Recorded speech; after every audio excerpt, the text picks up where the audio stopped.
Kalamassery polytechnic ലഹരി കേസുമായി ബന്ധപ്പെട്ട് മുഖ്യമന്ത്രിക്കും SFIക്കുമെതിരെ കടുത്ത വിമർശനവുമായി കോൺഗ്രസ് നേതാവ് രമേശ് ചെന്നിത്തല. SFI എന്ന സംഘടനയെ പിരിച്ചുവിടണമെന്നും കേരളത്തിൽ ലഹരി വ്യാപകമാകുന്നതിന്റെ പ്രധാന കാരണം SFIയിൽ നിന്നുള്ളവരാണെന്നും രമേശ് ചെന്നിത്തല ആരോപിച്ചു. കോട്ടയം ഗവൺമെന്റ് നഴ്സിംഗ് കോളേജിൽ നടന്ന റാഗിങ് ആരാണ് ഉത്തരവാദി? SFI അല്ലേ? ഇന്നലെ കളമശ്ശേരി പോളിടെക്നിക്കിൽ നിന്ന് കഞ്ചാവ് പിടിച്ചു. ആരാണ് പ്രതികൾ? SFIക്കാരല്ലേ? തിരുവനന്തപുരം യൂണിവേഴ്സിറ്റി ക്യാമ്പസിൽ അവിടെ കാര്യവട്ടത്ത് അവിടെ റാഗിങ് നടന്നു. ആരാണ് ഉത്തരവാദി? SFI അല്ലേ? ഇങ്ങനെ ഒരു സംഘടന ലക്കിൽ ലഗാനുമില്ലാതെ പ്രവർത്തിക്കുകയും കേരളത്തിൽ അങ്ങോളം ഇങ്ങോളം ഈ മയക്കുമരുന്ന് മാഫിയ ആയി പ്രവർത്തിക്കുകയും ചെയ്യുന്നത് നിയന്ത്രിക്കാൻ എന്തുകൊണ്ട് മാർക്സിസ്റ്റ് പാർട്ടിക്കും ഗവൺമെൻറ്റിനും കഴിയുന്നില്ല എന്നുള്ളതാണ് ഏറ്റവും പ്രധാനപ്പെട്ട പ്രശ്നം. കേരളത്തിൽ മയക്കുമരുന്ന് വ്യാപകമാക്കുന്നതിൻ്റെ പ്രധാന ഉത്തരവാദി SFI ആണ്. കേരളത്തിലെ കലാലയങ്ങളിൽ ഹോസ്റ്റലുകളിലും വ്യാപകമായി മയക്കുമരുന്നുകൾ ഉപയോഗിക്കുകയും വിതരണം ചെയ്യുകയും ചെയ്യുന്ന ഈ SFI പിരിച്ചുവിടുകയാണ് വേണ്ടത്. ഇതിന് പൂർണ്ണ പ്രോത്സാഹനമാണ് കേരളത്തിൻ്റെ മുഖ്യമന്ത്രി നൽകുന്നത്. SFI സമ്മേളനത്തിൽ വെച്ച് നിങ്ങൾ ഈ രീതിയിൽ തന്നെ മുന്നോട്ട് പോയാൽ മതി എന്ന് പറഞ്ഞ മുഖ്യമന്ത്രി ഇതിൻ്റെ ഏറ്റവും വലിയ ഉത്തരവാദിയാണ്. 9 വർഷമായി പിണറായി വിജയൻ കേരളം ഭരിക്കുന്നു. മയക്കുമരുന്ന് മാഫിയെ അമർ ചെയ്യാൻ എന്തുകൊണ്ട് കഴിഞ്ഞില്ല? എന്ത് നടപടി സ്വീകരിച്ചു? ഇപ്പോൾ കേരളത്തിലെ ഹോസ്റ്റലുകളിൽ പോയി റെയ്ഡ് ചെയ്യാൻ കേരള പോലീസിന് അനുവാദം കൊടുക്കുമോ? കൊച്ചിയിലെ പോലീസിനെ ഞാൻ അഭിനന്ദിക്കുന്നു. അവരെടുത്ത ഏറ്റവും നല്ല നടപടിയാണ്. ഇതുപോലെ നടപടി സ്വീകരിക്കാൻ തയ്യാറായാൽ, ശക്തമായ നടപടി ഉണ്ടായാൽ കേരളത്തിൽ ലഹരി മാഫിയയുടെ വേറിറക്കാൻ കഴിയും. ഇതിറക്കാതിരിക്കുന്നതിൻ്റെ കാരണം കേരളത്തിൻ്റെ മുഖ്യമന്ത്രി തന്നെയാണ്. 9 വർഷം കേരളം ഭരിച്ചിട്ട് ലഹരി മാഫിയയുടെ വേറിറക്കാൻ അദ്ദേഹത്തിന് കഴിയാത്ത എന്തുകൊണ്ട് അവരെ പ്രോത്സാഹിപ്പിക്കുന്നു?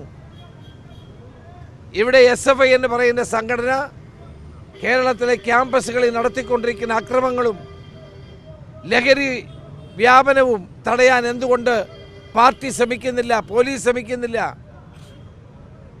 എന്നിട്ടും ആ SFI അതേപോലെ മുന്നോട്ട് പോയാൽ മതി, ഒരു തിരുത്തലും നടത്തണ്ട എന്ന് പറയുന്ന മുഖ്യമന്ത്രി അല്ലേ ഇവർക്ക് പ്രോത്സാഹനം നൽകുന്നത്?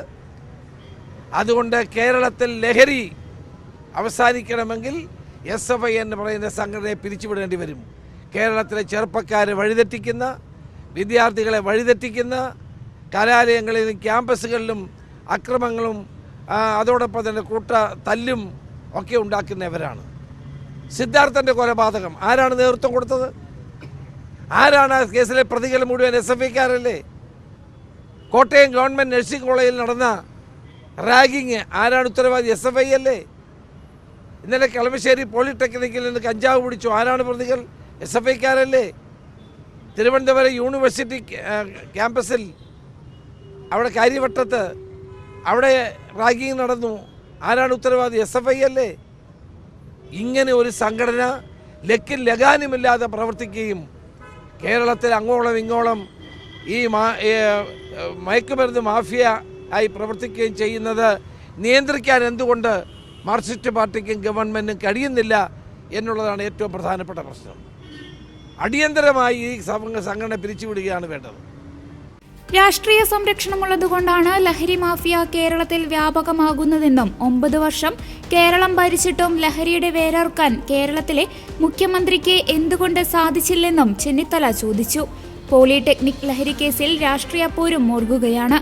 2 കിലോയോളം കഞ്ചാവുമായി പിടിയിലായ ആകാശിനൊപ്പം മുറിയിൽ താമസിച്ചിരുന്ന KSU നേതാവ് ആദിലിനെതിരെയും കേസെടുക്കാൻ പോലീസിന് മേൽ സമ്മർദ്ദമേറുകയാണ്. എന്നാൽ കഞ്ചാവ് പിടിക്കുന്ന സമയത്ത് ആദിൽ മുറിയിൽ ഉണ്ടായിരുന്നില്ലെന്നും ആദിലിനെ പ്രതിയാക്കിയാൽ കോടതിയിൽ കേസിന് തന്നെ തിരിച്ചടിയായേക്കുമെന്നുള്ള ആശങ്കയാണ് അന്വേഷണ ഉദ്യോഗസ്ഥർ പങ്കുവയ്ക്കുന്നത്. നിലവിൽ റിമാൻഡിൽ കഴിയുന്ന ആകാശിനെ അടുത്ത ദിവസം കസ്റ്റഡിയിൽ വാങ്ങി ചോദ്യം ചെയ്ത ശേഷമാകും ആദിലിനെ പ്രതിയാക്കുന്ന കാര്യത്തിൽ പോലീസ് തീരുമാനമെടുക്കുക. അതിനിടെ ഈ വിഷയത്തിൽ പ്രതിപക്ഷ നേതാവ് VD സതീശനും രംഗത്തെത്തിയിരുന്നു. SFI നേതാക്കളും യൂണിയൻ ഭാരവാഹികളും ഉൾപ്പെടെയുള്ളവരെയാണ് കഞ്ചാവുമായി പിടികൂടിയതെന്നും സംസ്ഥാന വ്യാപകമായി ഹോസ്റ്റലുകളിലും കോളേജുകളിലും നടക്കുന്ന ലഹരി വിപണനത്തിന്റെ കണ്ണികളായി SFI മാറിയെന്നും പ്രതിപക്ഷ നേതാവ് ആരോപിച്ചിരുന്നു. ലഹരി മാഫിയ കേരളത്തിൽ അവരുടെ നെറ്റ്വർക്ക് വികസിപ്പിച്ചുകൊണ്ടിരിക്കുകയാണെന്നും ഈ സാഹചര്യത്തിൽ CPM നേതൃത്വവും സർക്കാരും കർശന നടപടി സ്വീകരിച്ചില്ലെങ്കിൽ അപകടത്തിലേക്ക് പോകുമെന്നും VD സതീശൻ മുന്നറിയിപ്പ് നൽകിയിരുന്നു. അളവ് കുറഞ്ഞതിന്റെ പേരിൽ ചില പ്രതികളെ വിട്ടയച്ചിട്ടുണ്ട്. 2 കിലോ കഞ്ചാവാണ് ഹോസ്റ്റലിൽ നിന്ന് പിടിച്ചെടുത്തത്. യൂണിയൻ ഭാരവാഹികൾ വരെ അതിൽ ഉൾപ്പെട്ടിട്ടുണ്ട്. ഒറ്റപ്പെട്ട സംഭവമായിരുന്നെങ്കിൽ SFIയെ കുറ്റപ്പെടുത്തേണ്ട കാര്യമില്ല. എന്നാൽ പൂക്കോട് ഉൾപ്പെടെ എല്ലായിടത്തും ഇതാണ് സംഭവിച്ചത്. തിരുവനന്തപുരം യൂണിവേഴ്സിറ്റി കോളേജിലും ഇതുതന്നെയാണ് സംഭവിക്കുന്നത്.